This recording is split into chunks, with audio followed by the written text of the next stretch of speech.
Okay, today, October 10th, there are a couple of different planetary signatures that are on the table.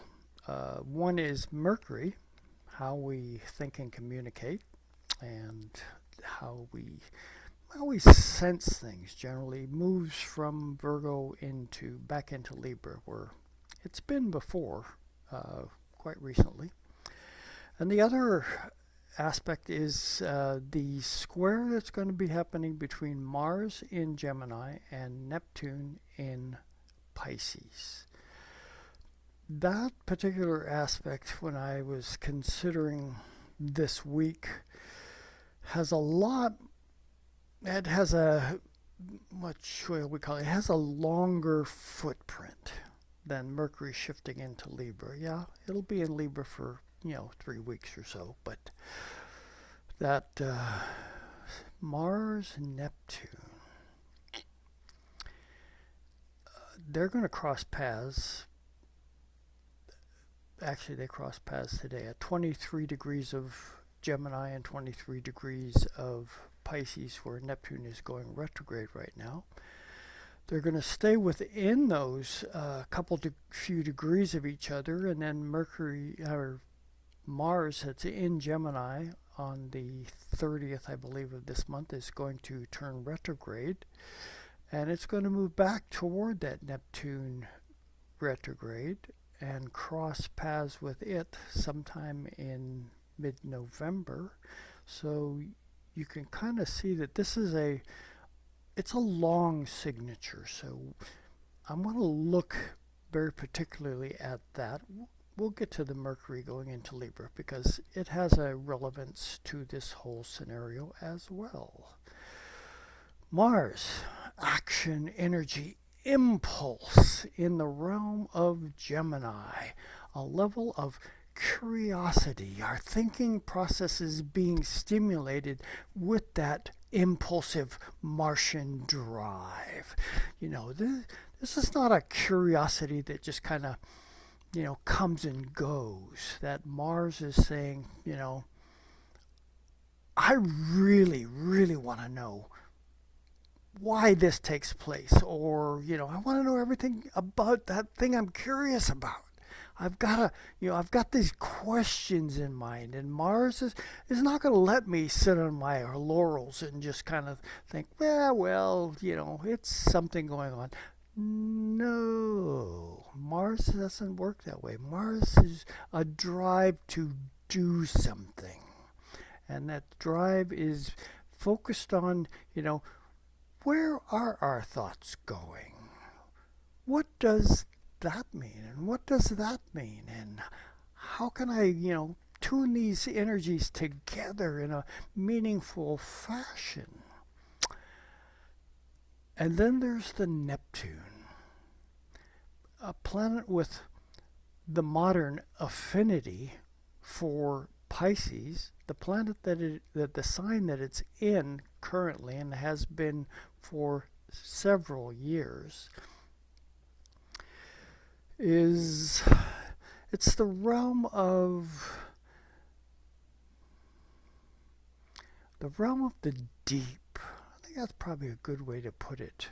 It's also the land of illusion and dreams.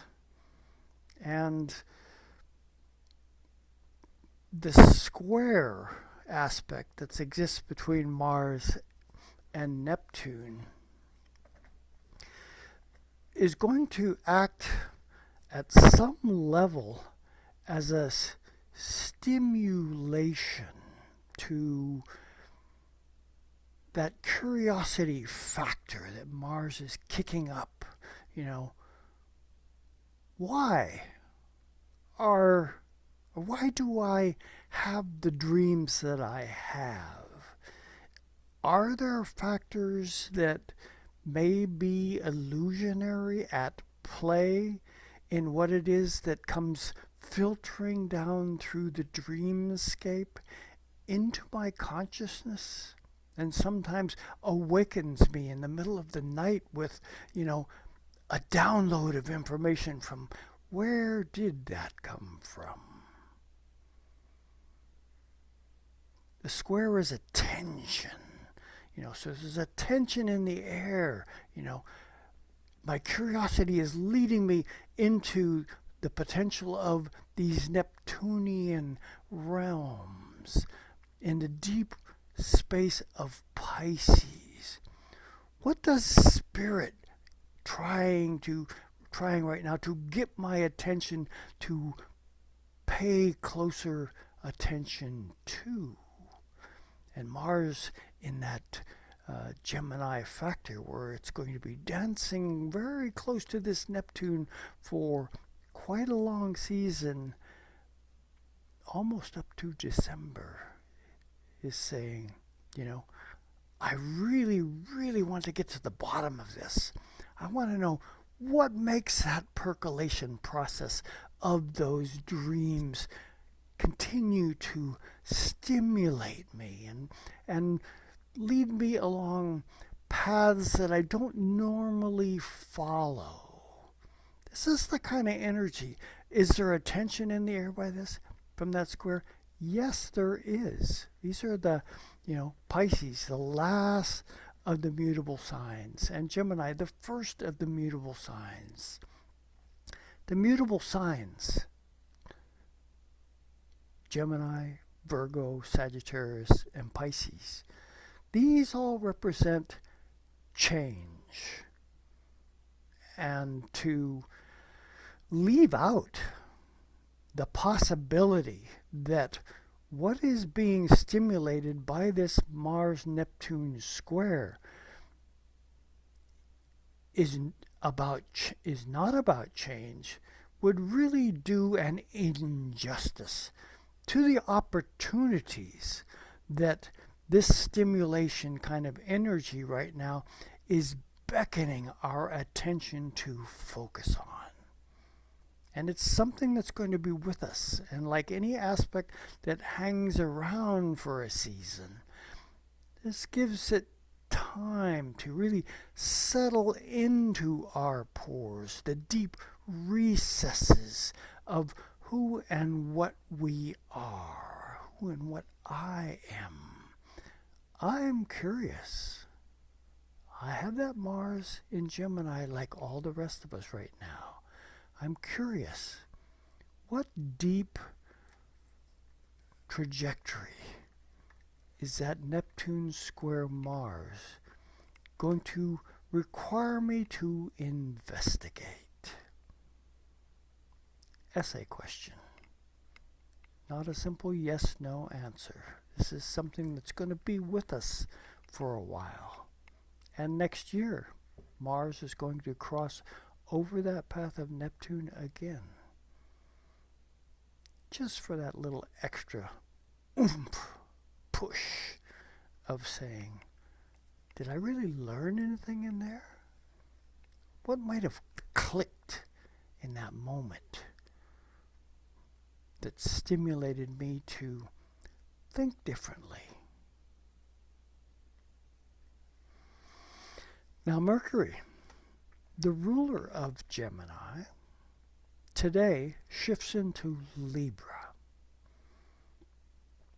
So along with the potential curiosity factor that Mars is stimulating, the Mercury going into Libra says, perhaps it might be time to compare notes with others on what are these curiosity factors that seem currently to be grabbing hold of my or our attention.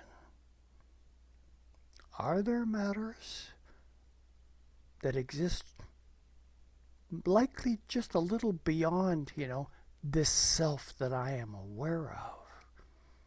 Is that deep Piscean realm being stimulated by Neptune, beckoning my attention to matters that don't exist on the surfacey level of things? These are the factors that Mercury shifting into Libra might have us conversing with one another about. I mean, when I looked at this week, that Mars-Neptune square aspect was the main aspect that spoke to me and says, if I'm going to talk about anything in this week, it's going to be that. And this is not something that's just going to lightly fly by like some bird singing a song, heading off, it's a change of the seasons. Am I heading south? Am I heading north? Depends on what part of the planet I'm on and what species of bird I might be.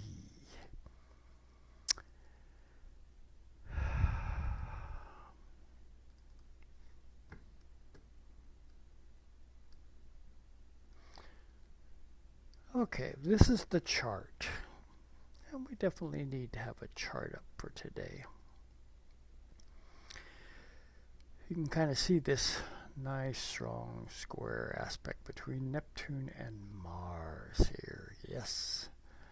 Oh, we have, that ongoing square aspect, which I've already talked about between Uranus and Saturn here. This other square aspect. Tension is in the air. But, the Uranus-Saturn square has more of a, there's a commonality of thought process that is underway there because of the connection that Uranus has to Aquarius. Whether it's the ruler of Aquarius or not, there's an affinity there that really speaks to, that perhaps unpredictable level of, seeking out something that it wants to be expressed, wants to be lived, and wants to be created in us in a new fashion. But that's another very long aspect that's been underway for a while and will be for a while longer. Tuesday. On Tuesday, the Sun forms a trine down here to this Uranus and a trine to Saturn. So we have this nice blue grand trine here. Trines are an aspect that there's a commonality of energy in that these are all well, actually, that doesn't exactly work out.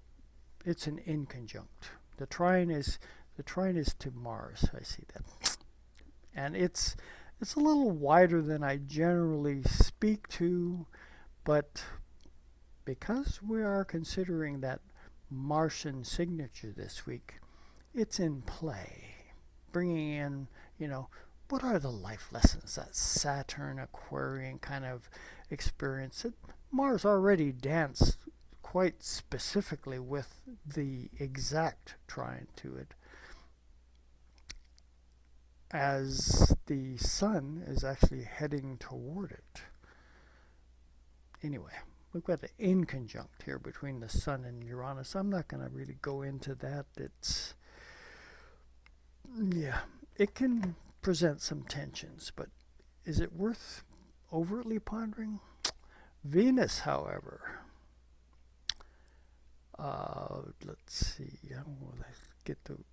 Mercury, yes, right, Mercury going into Libra, that's what we were, is opposing Jupiter over here at the beginning of Aries in still retrograde motion, heading back toward the sign that it rules, Pisces. And so this Mercury Jupiter opposition,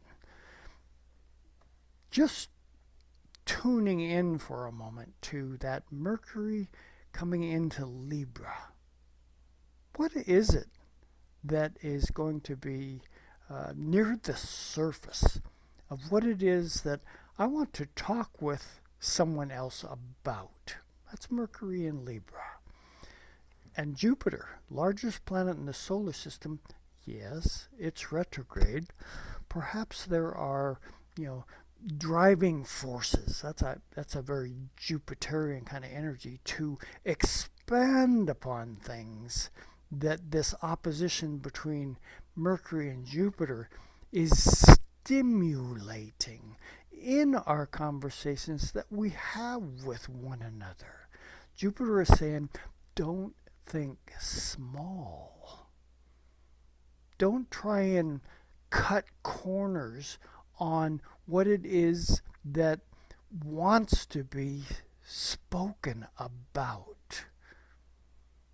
It's an opportunity to actually expand our thought processes, expand our vocabulary in ways that will stimulate one another to hopefully think out of the box. Yeah. Same old, same old? Yeah, I don't think so.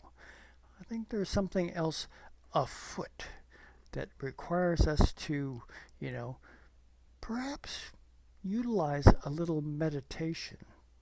Tap into that Neptunian factor in Pisces. Pay attention to your dreams. What are they trying to tell you? And that Martian factor, yeah. Don't hold back. Take no prisoners. That's Mars. 2 more days to Thursday, the 13th. Venus now has moved into a trine with Saturn. Venus, the ruler of Libra, here in Libra, very close to the sun. It's actually heading toward Akasimi, but that won't be until next week.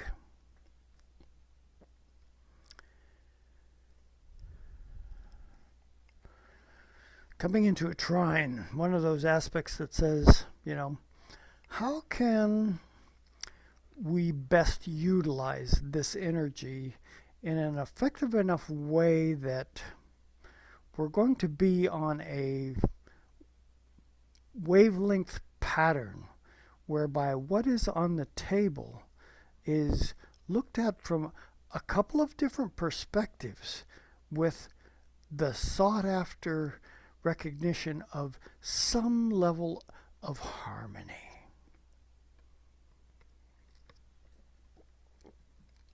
So life lesson, Saturn, in its Aquarius fashion, which it rules, seeking a harmony of how do I engage effectively with other people and try not to rub them wrong. Yeah, I'm going to bring lessons. It's Saturn's function. But, what kind of lessons? They're Aquarius lessons. They're the kind of lessons that are trying to expand upon factors, and tweak them with just enough energy and awareness to make us go, oh, I've just thought of something new, something innovative that may be relevant to this experience. And Venus over there in trine with it on this day, very close to the sun, is saying,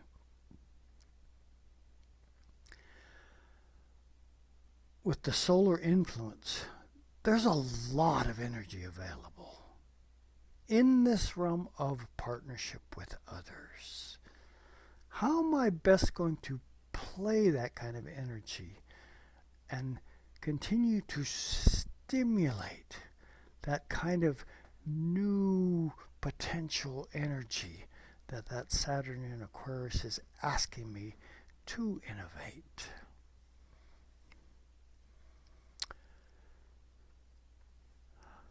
There are other aspects that go on this week, but those are the main ones I'm inclined to focus in on. And I'm just going to let you ponder upon those and work with them so that the deeper meaning of what it is and where you might fit into that matrix are going to be in the play.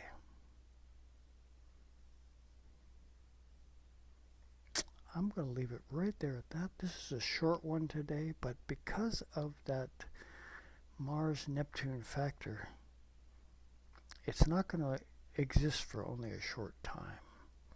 It's going to be hanging with us for the rest of this month on into November.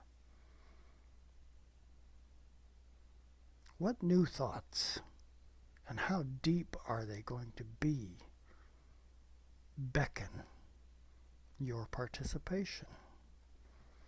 Anyway, thanks kids. Off to a new adventure. I'm going to go do some dental work today.